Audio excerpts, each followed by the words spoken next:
Today we're going to talk about one of the best tools that eBay gives us to help us sell more items. We're going to be looking at offers to watchers and the do's and don'ts, things that you should never do that can cost you money using offers to watchers.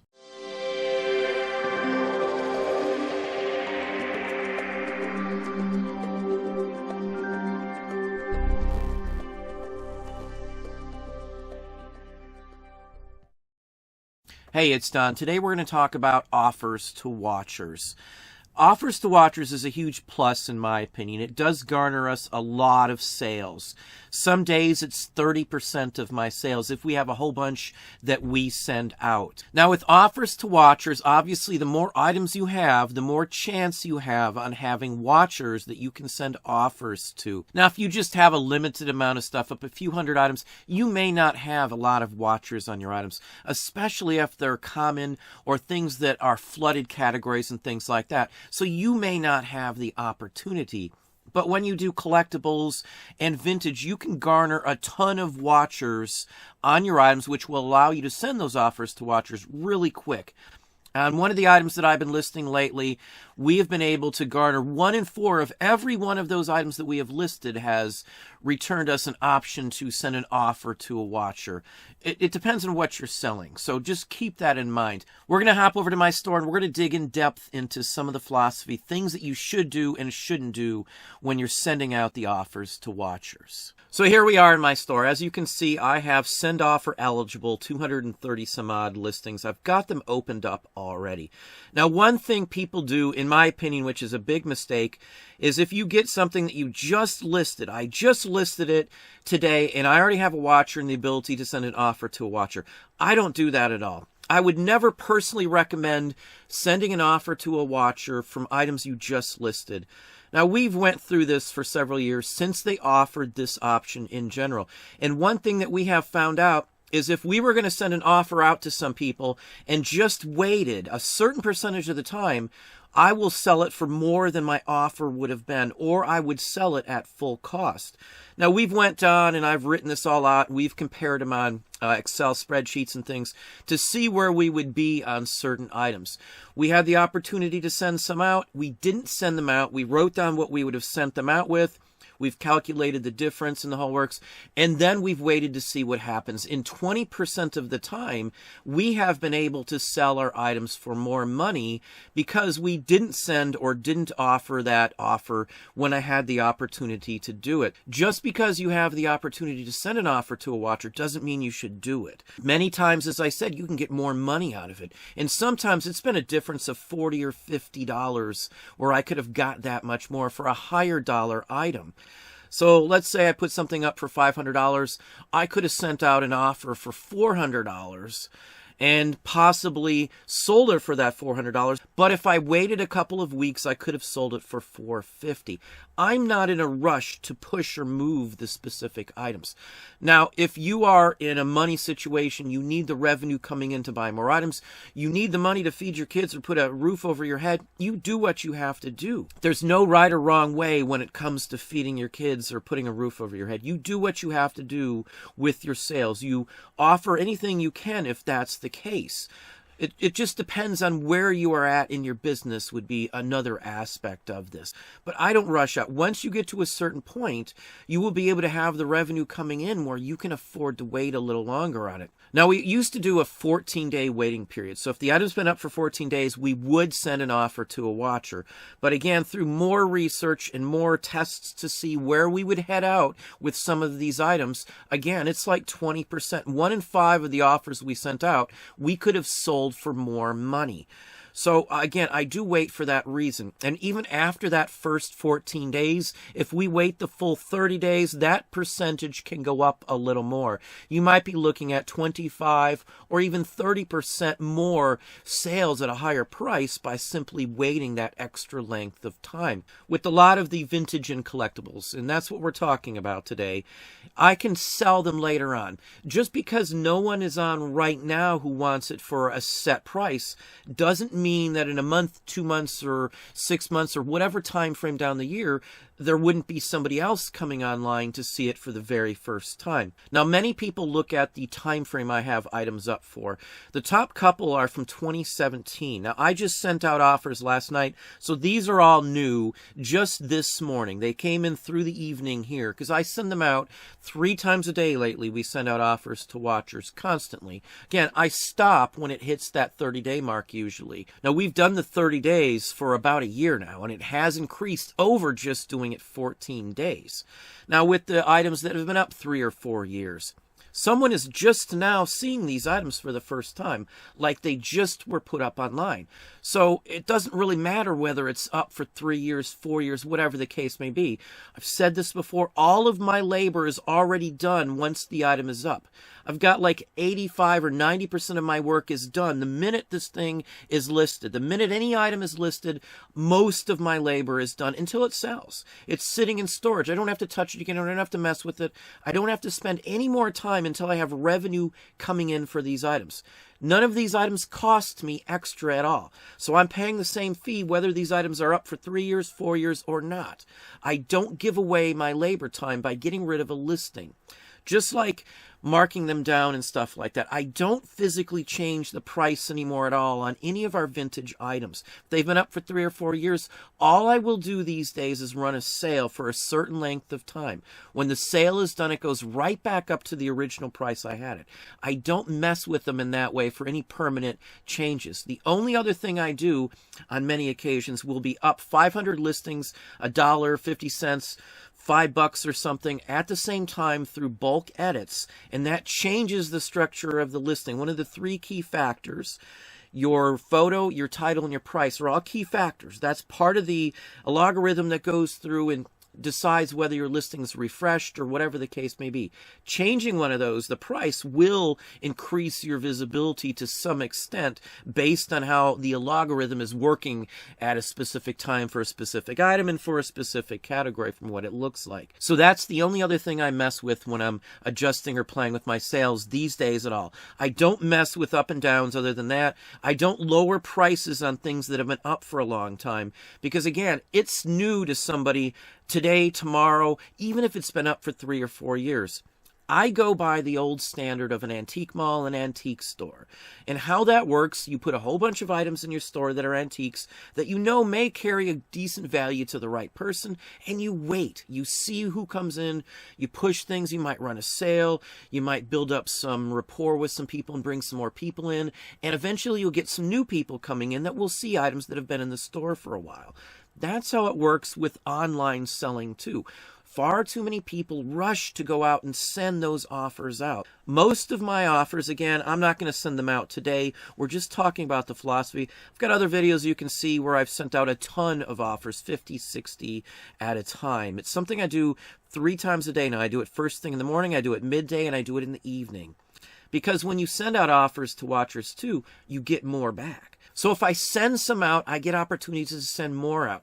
Now, I know people talk about, well, there's 7 people watching and I only can send it to 2 different people. That's all it allowed me to send.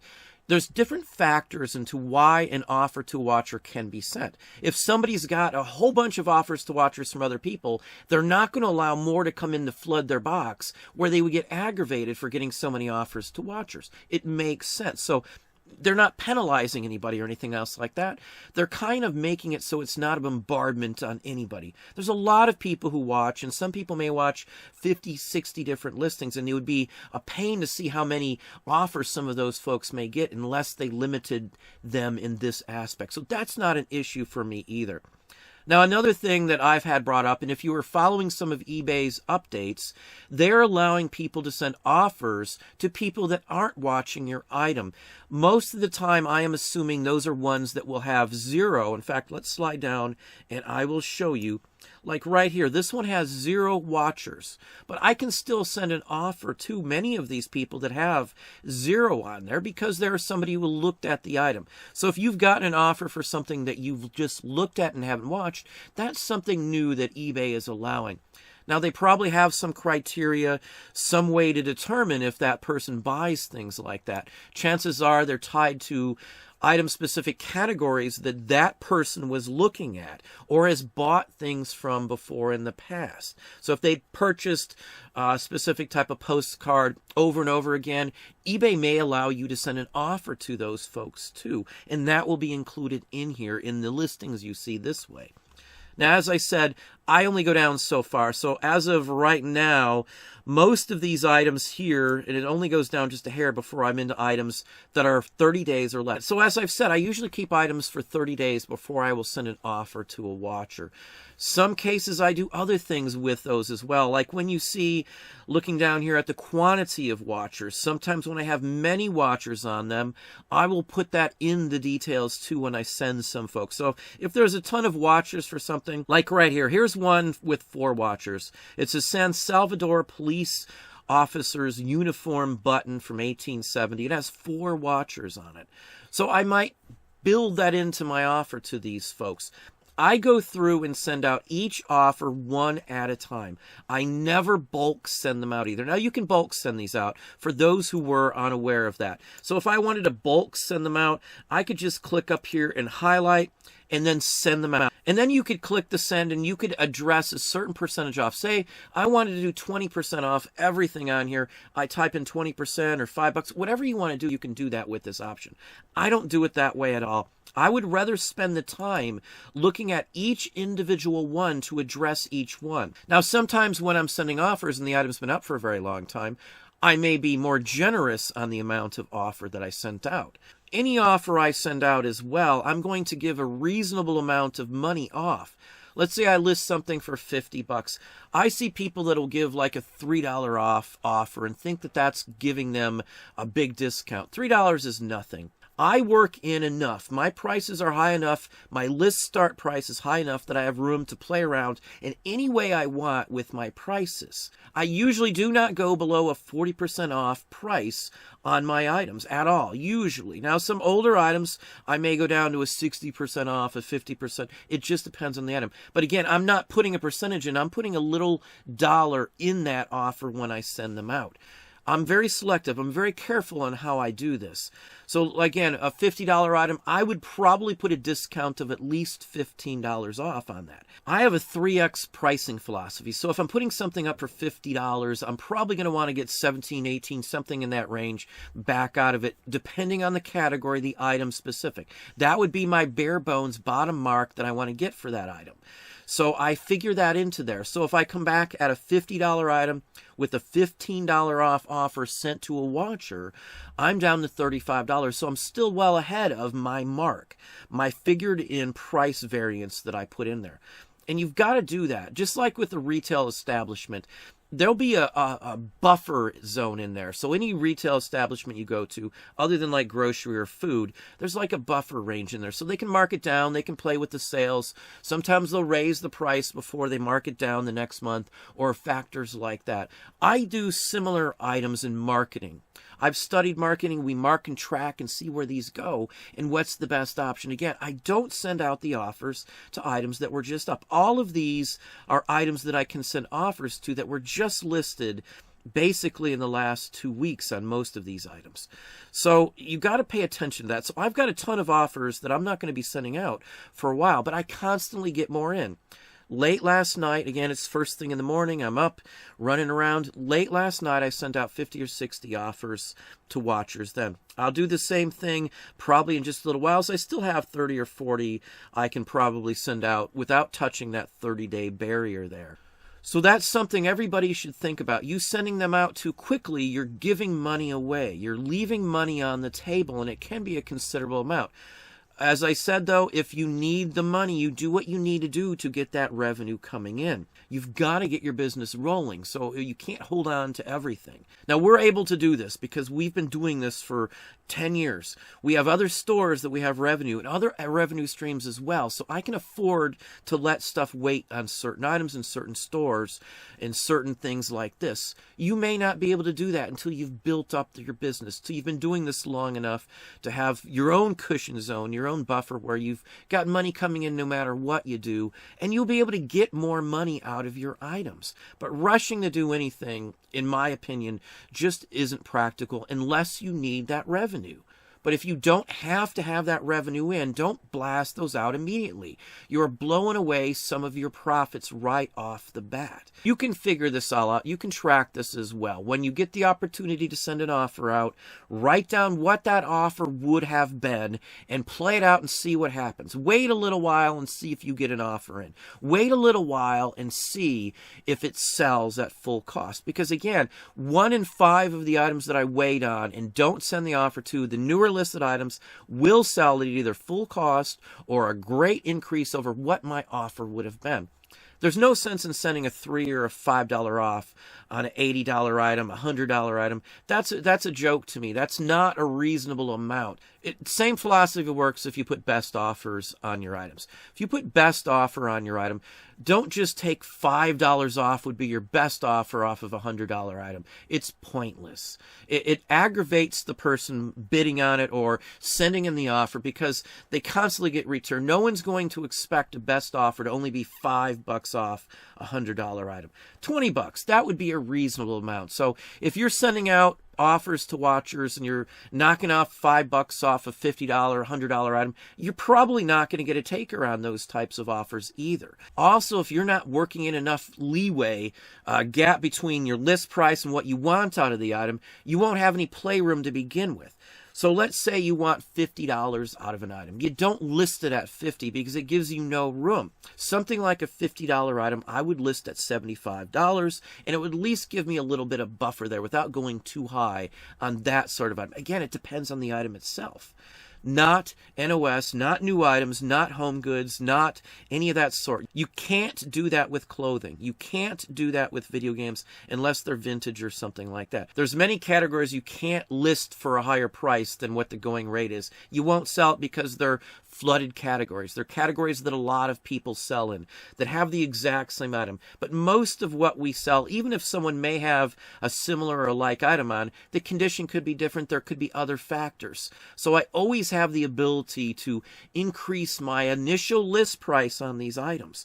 You can't do that anywhere else but the collectibles market in my book, the antiques and collectibles. And that's a good reason, probably the biggest reason we've moved over to these categories. It's taken us some time to get into them, but now that we're into them, we can play all the games that everybody else does. We can play around with the pricing. We can increase our revenue through doing these types of actions, things that you can't do in many other categories. We're very selective. I've done the clothing, I've done the books, I've done the scanning, I've done all that stuff. We do Amazon, FBA, the whole works. But this works the best way for any of the antique fields that we're selling in. Wait. Don't just bomb it out. Let some of these offers come into you. You'll have some more leverage that way as well. But anyway, that's what I have for you today. Well, there you have it. Hopefully that gave you some ideas, some thoughts. If you enjoyed this video, please hit that like button down below. You can also hit the bell icon to be notified if I post new content or go live. Subscribe and tell all your friends.